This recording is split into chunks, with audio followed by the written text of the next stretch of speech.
we're here with Maggie at Gunners Firearms. How are you doing today, Maggie? Doing great, Mark. Welcome back to Gunners, everybody. Been a while. Yeah, it has been a while. It's been a good while. Couple months. But that's good because that gives us a chance to talk about what's been going on, because I bet a lot's been going on over the last couple months. Yeah, we got some time to catch up, some Absolutely. things to catch up on. Absolutely.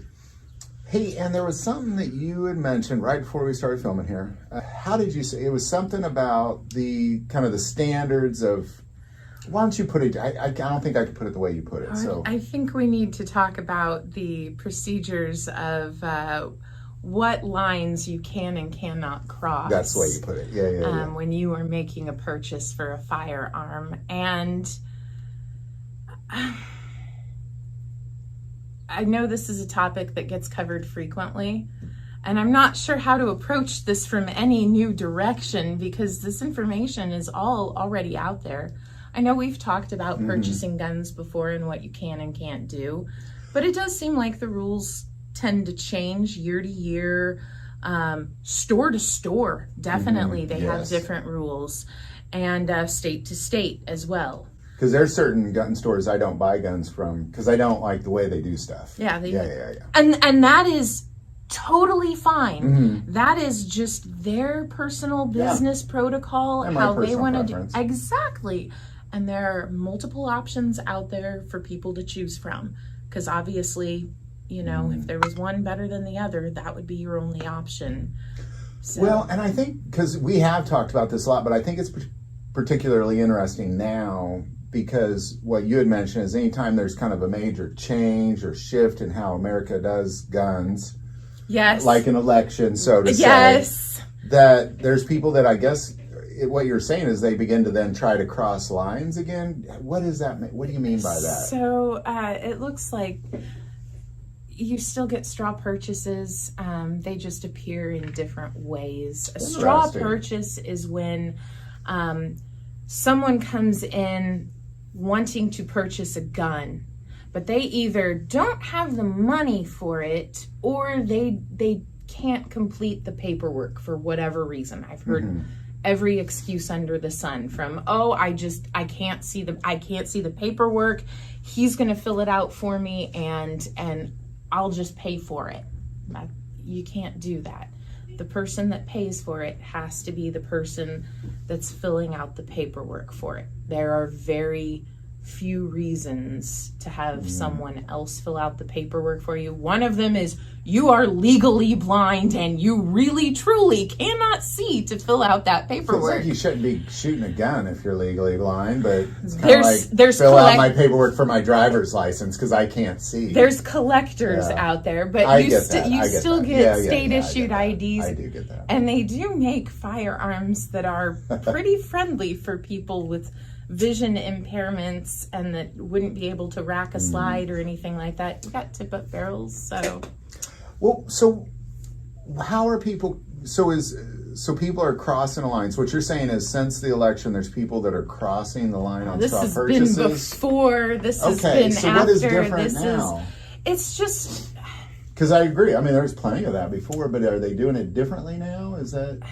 No, it's just there's nothing new under the sun. We haven't invented anything new. It's just new faces coming in doing it, or somebody just checks a wrong box and explains it, and it's like, well, no, I can't let you do that.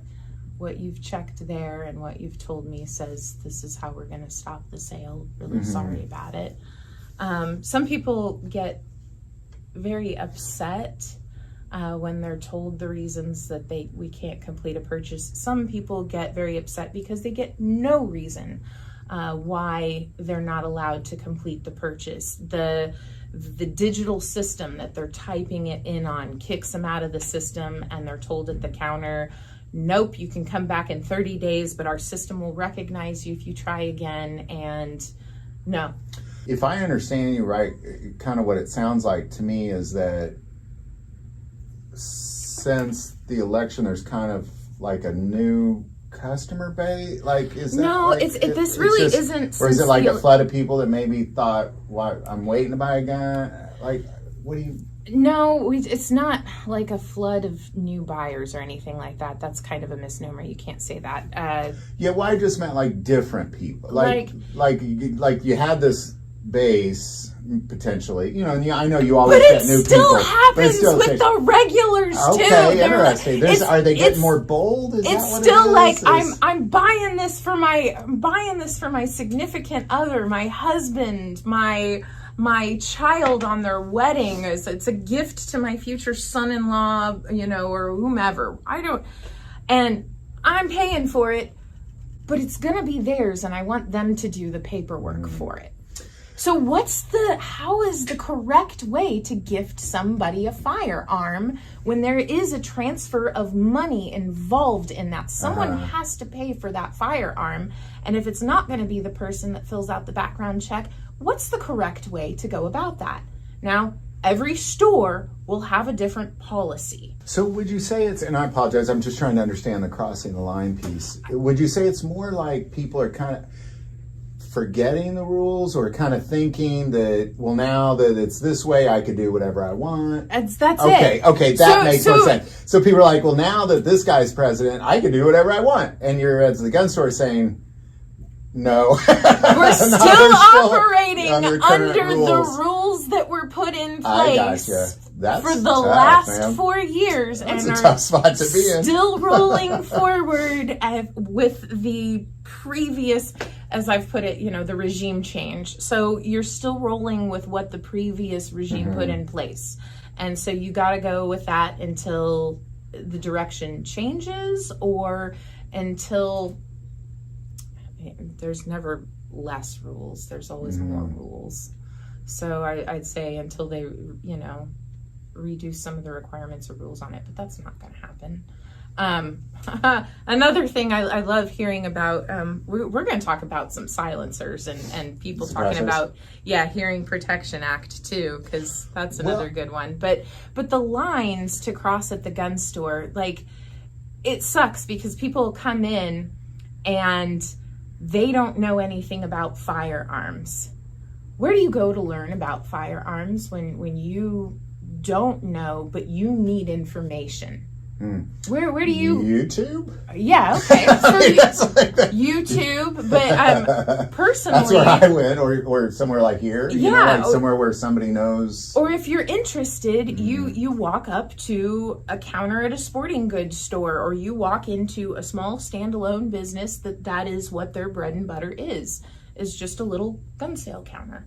So, I mean, you walk in and those individuals at that counter should be there to give you information, and you would like to hope that they're giving you the correct information. But it's the information changes based on the state you're in and the state's rules. Absolutely. Because they get to make their own rules. And to some degree, city ordinances, that sort of thing as well. Because some things where you are within the city limits, those items may not be legal. But if you live outside of the city limits in county, you have acreage, you have property, those are totally legal. They are usually required as pest control, varmint rifles, things like that, something that would have a higher capacity. But a lot of people have questioned the little Form 4473 and the little question that says, do you reside within city limits?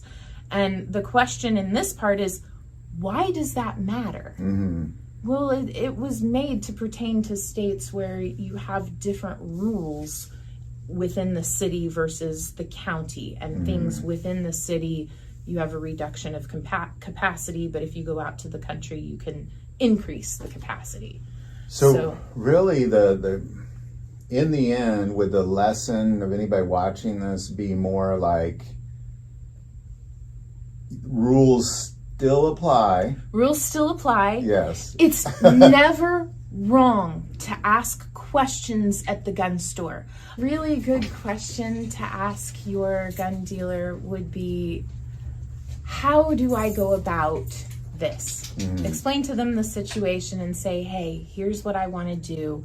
What's the correct way to do? Don't just walk in the door and be like, here's what I'm going to do. Yeah, don't just walk in the door with your FaceTime app going, or whatever your face texting is, and start filming everything and having somebody else go, stop there, that one right there. That's the one you need. You're going to buy that one. Well, that tells me that person is not interested in buying the gun. That tells me the person on the phone is interested in buying that gun. And the person in here has no business looking at that maybe. It doesn't seem right, but that's the way we are on our side of the counter have now been trained to deal with the customer side of the counter. And no, it's not always right, but this is how it's going to be until